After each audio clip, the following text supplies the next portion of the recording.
皆さんこんにちは。ポルトガル在住のはるかです。今回の動画ではポルトガルに住んでみて良かったことと大変だったことを8個ずつ話していきたいと思います。この動画で初めてこのチャンネルを見つけてくださった方もいると思うので簡単に自己紹介をします。私はポルトガル在住2年目になります。リスボン、ポルトに次ぐポルトガル第3の都市コインブラという町に住んでます。年齢は28歳です。現在、ポルトガルの企業に勤めています。詳しくは以前に Q&A 動画にも載せているので、よかったらそちらもご覧ください。そんなポルトガル生活2年目の私のポルトガルに住んで良かったことと大変だったことをこれから話していきたいと思います。個人的な感想にはなりますが、皆さんの参考になればとっても嬉しいです。それでは行きましょう。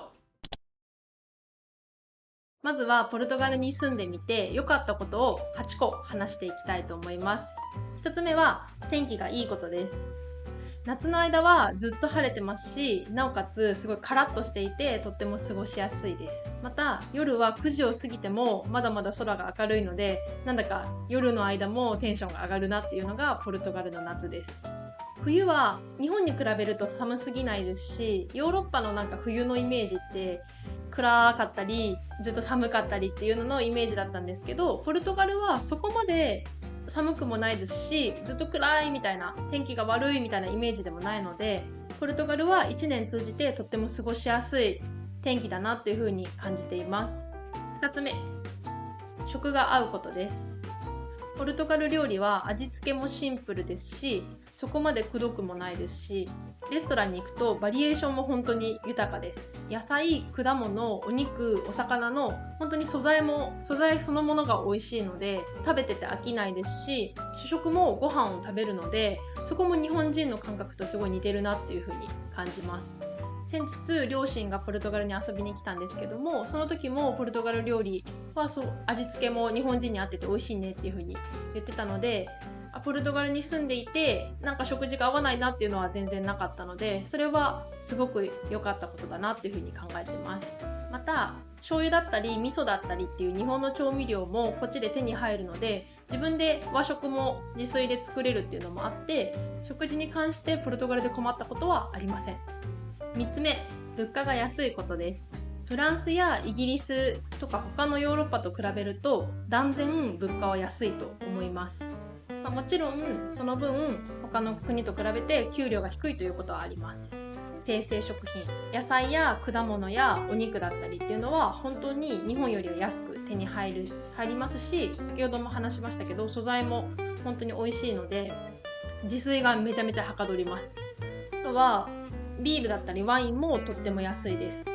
ワインは1本2ユーロからあるので、こっちに来てから結構ワインをスーパーで買って家で飲むことが多いです。以前にポルトガルの1ヶ月の生活費を紹介する動画を出しているので、もしポルトガルの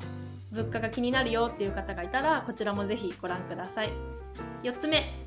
治安がいいことです。私が住んでるコインブラは夜私一人で外を出歩いても全然危なくないです。そういったなんか凶悪犯罪みたいな話も全然聞かないです。首都のリスボンとかポルトの観光地には時々スリがいるっていう話は聞くんですけども、ヨーロッパの全体で見ても治安はいい方だと思います。こちらの治安のいい国ランキングでもポルトガルは上位にいるので、そういったところからも私の個人的な感想としてもこういった客観的なデータとしてもポルトガルは安全に暮らせる治安のいい国だと思います。5つ目、水が軟水だということです。ポルトガルの中でも地域によって異なるんですけども、コインブラは軟水です。飲み水であったりだとか、シャワーの浴びる水だったり、お料理に使うお水も全て軟水なので、日本の生活と変わらず水が使えるのはとてもいいなと思います。私は以前にヨーロッパに旅行していた時に結構香水にやられて髪も肌もボロボロになった経験があったので、ポルトガル、またここのコインブラは軟水ですごい良かったなというふうに思います。6つ目、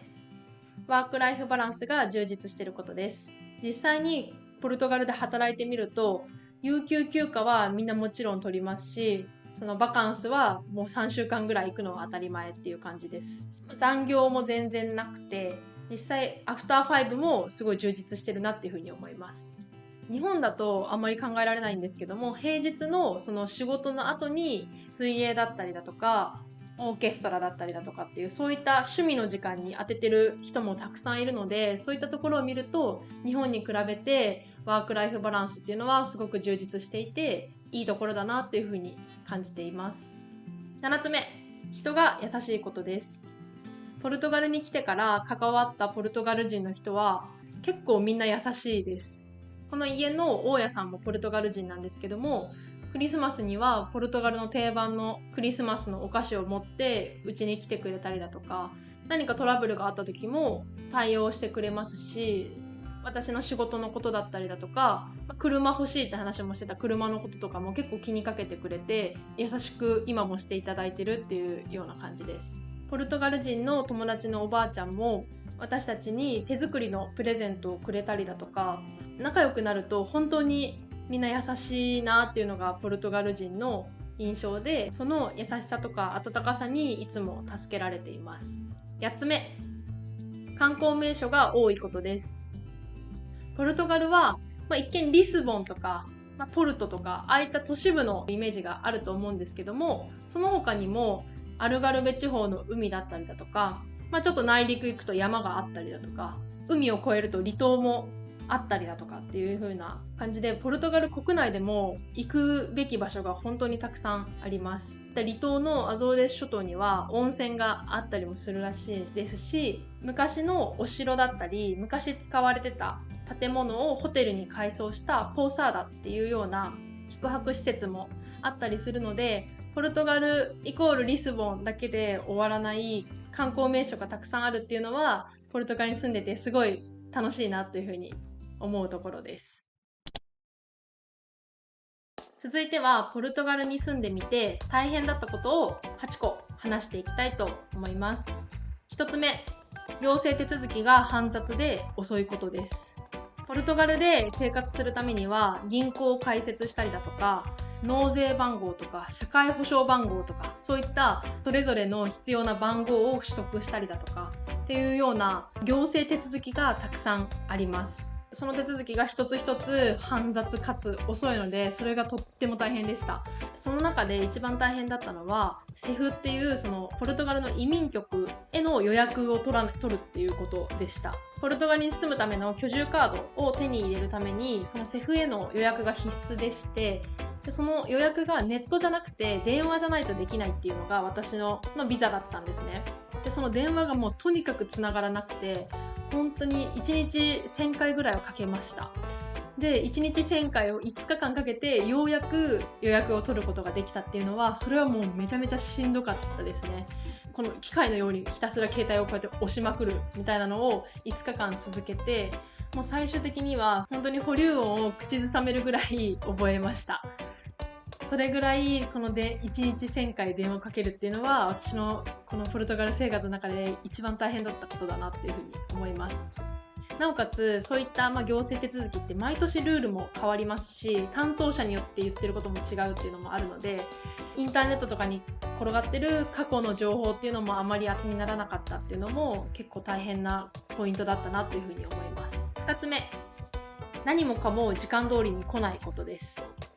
もう何もかもって言ったのは本当に郵便だったり、Amazon もそうですし、バスだったり電車の交通機関、また人との約束っていう、もうこのトータルして、ポルトガルに住んだらそういったものや人は時間通りに来ないっていう風に思っていた方がいいかなっていう風に思います。3つ目、